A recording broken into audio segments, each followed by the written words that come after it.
What's going on, guys? It's SideFx here, and today I bring you the guide for the crit Shadowmancer Necromancer build. And this is after patch 1.1, after all of our delicious nerfs. Oh boy, who's ready to get into it? Now I want to start this off with some pros and cons. Has great clear, decent speed, off-meta build. It's a Necromancer, and you have a decent amount of immunity to damage. Now the cons, no single target, very little. Requires different legendary powers to get rolling. Has a slow start, it's a Necromancer, and it's CD based. Now, before we get into this, I wanted to cover some of the nerfs and buffs that we just recently received in the 1.1 patch. Yes, we received nerfs to reduce armor by 30%, and things like damage reduction while nearby. That was hit with a 20% nerf. Our disobedience was reduced from 50% to 30%. And the biggest kicker would be grasping veins, which went from 60% crit all the way down to 40% crit. Now, before we get upset about the nerfs, we actually received a decent amount of buffs for this build. We received a blanket damage increase of shadow damage over time. Amplified damage was increased by 3%. And two aspects that we use within the build, Blood-Soaked Aspect and Aspect of Ultimate Shadow, got buffed massively. I know the numbers look a little weird here, but let me show you.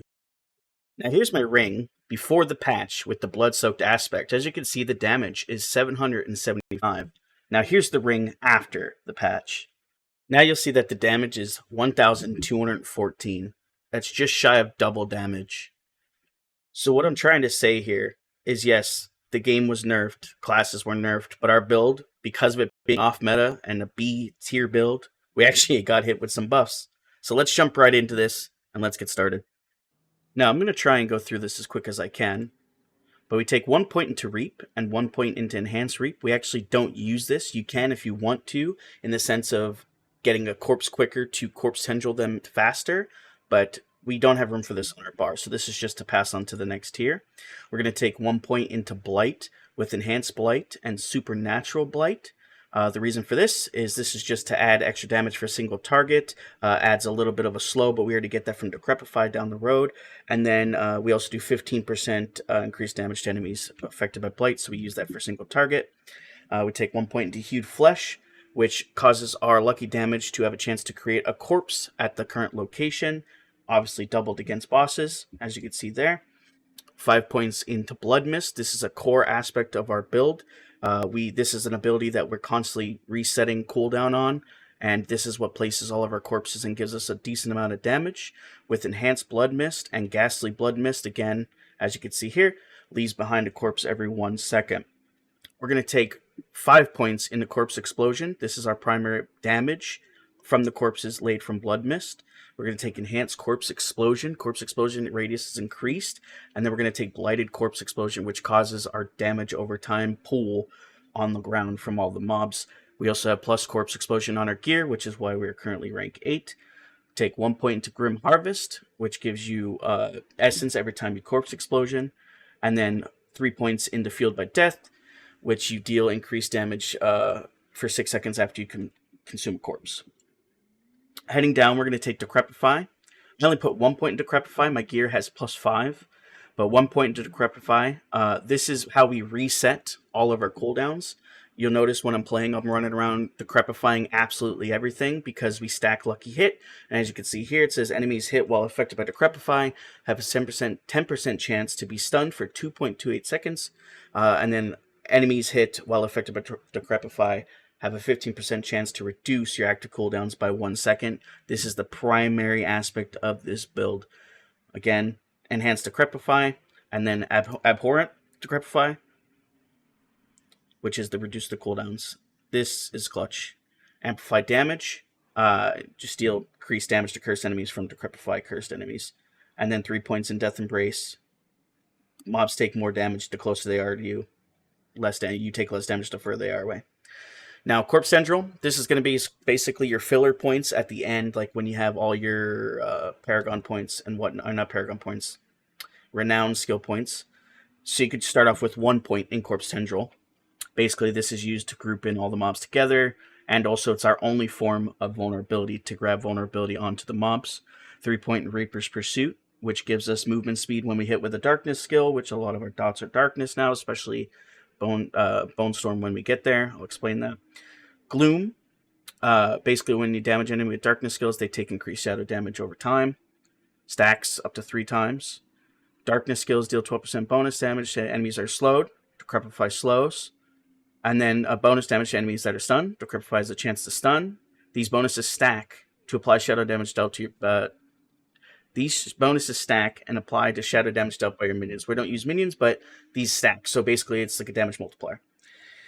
Last but not least, we take Bone Storm as our big CD. We want to use this on cooldown. It's a 48-second cooldown after the CDR on my gear, but we reset it due to Decrepify. Damage reduction while you're in it. And then the last, Supreme Bone Storm. Increased crit chance since we are crit based, because the majority of our skills actually do crit, which is actually insane. And then last but not least, we take Shadow Blight. Shadow damage infects enemies with Shadow Blight for 2 seconds. You and your minions deal 10% bonus damage for enemies with Shadow Blight. Every 10th time enemies receive Shadow damage, a burst of damage happens, and that can crit pretty damn hard.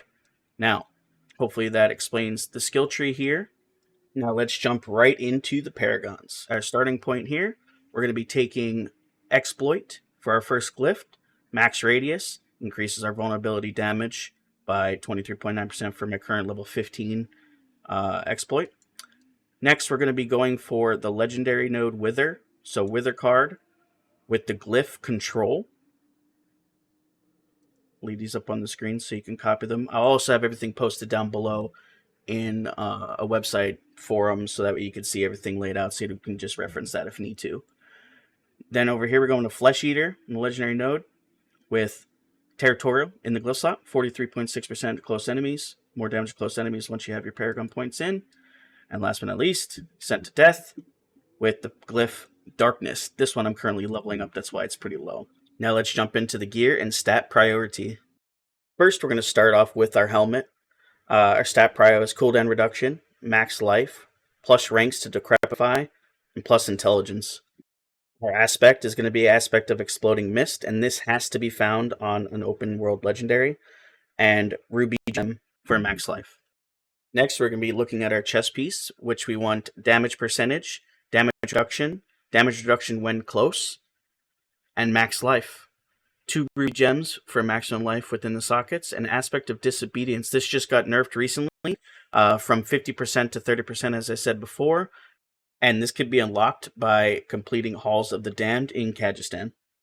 Now next we have Gloves, which was one of our pieces that also was nerfed, the Aspect of Grasping Vines, which comes from completing Corrupted Grotto in Khagistan. Our stat priority on Gloves is Lucky Hit Percentage, Crit Chance, Shadow Dot Damage, and Intelligence.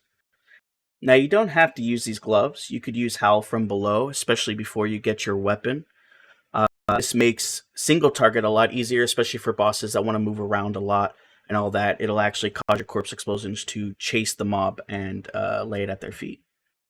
Alright, on to Pants. Here's where we get plus ranks to Corpse Explosion, damage reduction while close, and damage reduction while there's a dot on the enemy. We're looking for 2 Ruby Gems for maximum life, and the Aspect of Shielding Storm. Unfortunately, this has to be found on a dropped legendary. Now, our best boots are going to be Pentna Greaves. The reason for this is the one few bay that you could actually get damage from a boot slot. And the chill effect, since we're in the mob types and we're in the middle of all of them, actually is perfect for this type of build. Unfortunately, this is a unique item to find. Now, onto our weapon. This is more of a quality of life item. Not to be confused when it says consume up to 4 additional corpses around the initial corpse, dealing increased damage. It does not detonate 4 corpses, absorbs up to 4, and lays all the damage into one explosion. So instead of spamming corpse explosion, it just does it in one button press, essentially. This, I recommend switching into the Vein Gloves when you get this weapon. Till then, use Hell from Below. On our amulet, we want cooldown reduction, damage percent, crit chance versus injured enemies, and shadow dot damage. We want the Blighted Aspect, and you can get this by completing a Khan's Grasp and Hawazar. Now for both our rings, pretty similar. We're after crit chance, crit damage, lucky hit percent, and max life. Skull socketed in for more armor. In season 1, I guess you'd be using your malignants. We'll go over that at the end of this. And you're going to be using Aspect of Ultimate Shadow, and unfortunately this has to be found. And again, for our other ring, same priority. Crit chance, crit damage, lucky hit percent, and max life. We are after the blood-soaked aspect for this one, and another aspect that has to be found. These are core aspects of the build. They will not work without them. And finally, we're on to our offhand. We want cooldown reduction, lucky hit percentage, crit chance, and damage reduction, any form of it nearby, so on. Amethyst gem for damage over time, and aspect of decay, again, another aspect that has to be found. Now onto our skeletons. We're going to be going Reapers on Sacrifice. On Skeleton Mages, we're going to be going Cold with Sacrifice. And then for Golems, we're going Iron with Sacrifice. These will increase our crit damage, our overall damage to vulnerable mobs, and I increase deal shadow damage.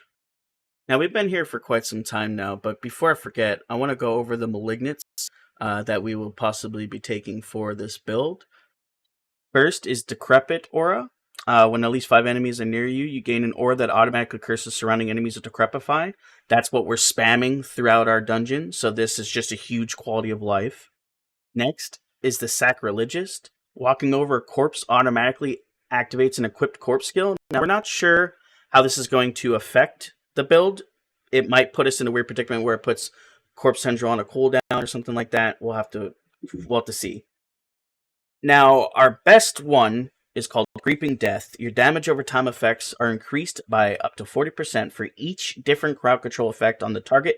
Mind we do, I think, 3 of them. Unstoppable monsters and staggered bosses instead take up to 130% increased damage from damage over time effects.